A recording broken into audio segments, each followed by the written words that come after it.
Why do Christians baptize in the name of the Trinity? Or to put it another way, does it really matter what you say at a baptism? The answer is yes. In fact, it makes all the difference in the world. Why is that? What is the connection between baptism and the Holy Trinity?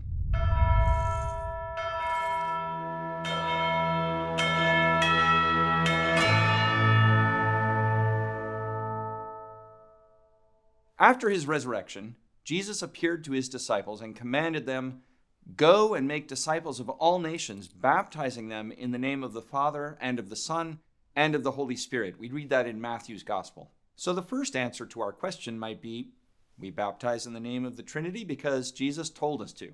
Now, that's not a bad answer because, as we explain in other videos, it was Jesus who instituted the sacraments. But St. Thomas Aquinas thinks there's a lot more to it than that. In fact, when we talk about baptism and the Trinity, we're touching on one of the most important, most personal, and also most profound mysteries of our faith. Let's start with the baptism of Jesus himself by John the Baptist in the Jordan River. Something extraordinary happened there. The heavens were opened, the Holy Spirit descended on Jesus in the form of a dove, and a voice from heaven was heard, saying, "This is my beloved Son, with whom I am well pleased." This is the first great and explicit revelation of the Holy Trinity. The voice of the Father identifies Jesus as his Son, and the Holy Spirit is seen descending on Jesus' humanity.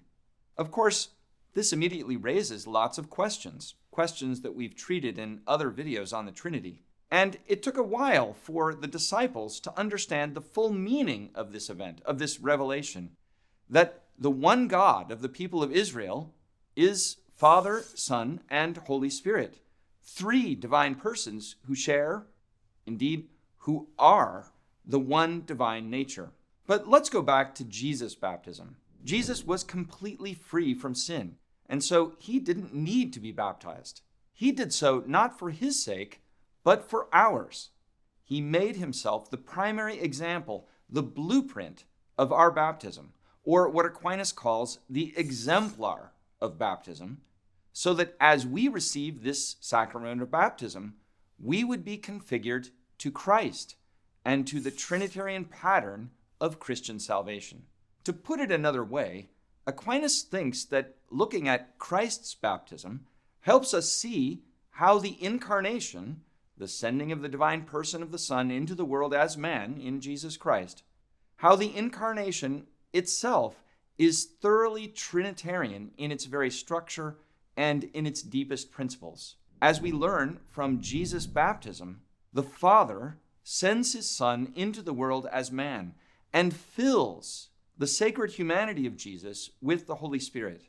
And then, after his death and resurrection, Jesus gives that Holy Spirit to the apostles and through them to the world. This is precisely what baptism accomplishes in us. It confers the Holy Spirit on us. It consecrates us to Christ the Son, and it gives us a share by adoption in his sonship of the Father. Baptism makes us into adopted sons and daughters of the Father according to the pattern of Christ, the natural Son of God. In short, the salvation that Jesus accomplishes is Trinitarian.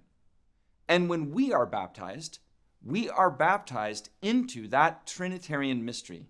This is why it's so important that the minister say the correct Trinitarian formula when he baptizes someone. The audible words used in the sacramental ceremony are what give the spiritual meaning and power to the ritual of washing someone with water. The words need to signify the three persons who are one God, because the sacraments bring about or cause what they signify. And in baptism, the soul is cleansed from sin precisely by being consecrated permanently and irrevocably to the Trinity. The indelible spiritual stamp on the soul, which we call baptismal character, has a Trinitarian pattern.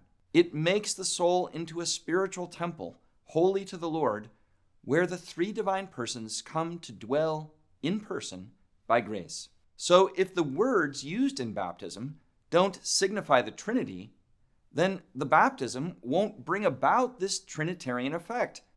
And in fact, there won't be any Christian sacrament of baptism there at all. St. Thomas adds another important point.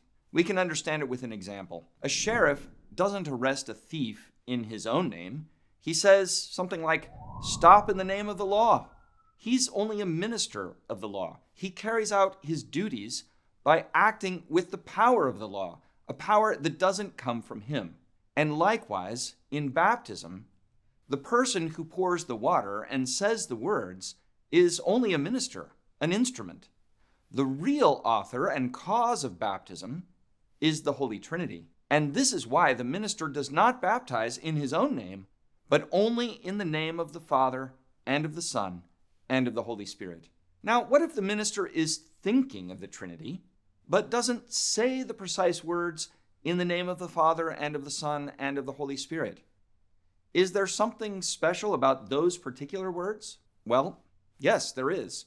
The traditional formula baptizes in one divine name. And so it signifies that there is only one God who is Father, Son, and Holy Spirit. There have unfortunately been cases where a minister says something like, "I baptize you in the name of the Creator, the Redeemer, and the Sanctifier." But that doesn't work because it doesn't properly identify the divine persons. Is the Father alone the Creator? Is the Holy Spirit alone the Sanctifier? No. All three persons are the one God who is the Creator and who redeems and sanctifies us in and through Christ, the incarnate Son. There are other ways that baptism can go wrong. For example, the Catholic Church has determined that the baptism practiced by Mormons isn't valid because they don't believe in the Trinity as one God, as Christians understand it, nor do they intend to confer the baptism instituted by Christ. At the baptism of Jesus, the heavens were opened, and the three persons of the Trinity were revealed for the first time. When we receive baptism, we come to know these three persons who are one God as they dwell in our souls and configure us to themselves. And this opens heaven to us, starting us on our return to the Father through the Son and in the Holy Spirit. For readings, podcasts, and more videos like this, go to Aquinas101.com. While you're there, be sure to sign up for one of our free video courses on Aquinas. And don't forget to subscribe, like, and share with your friends because it matters what you think.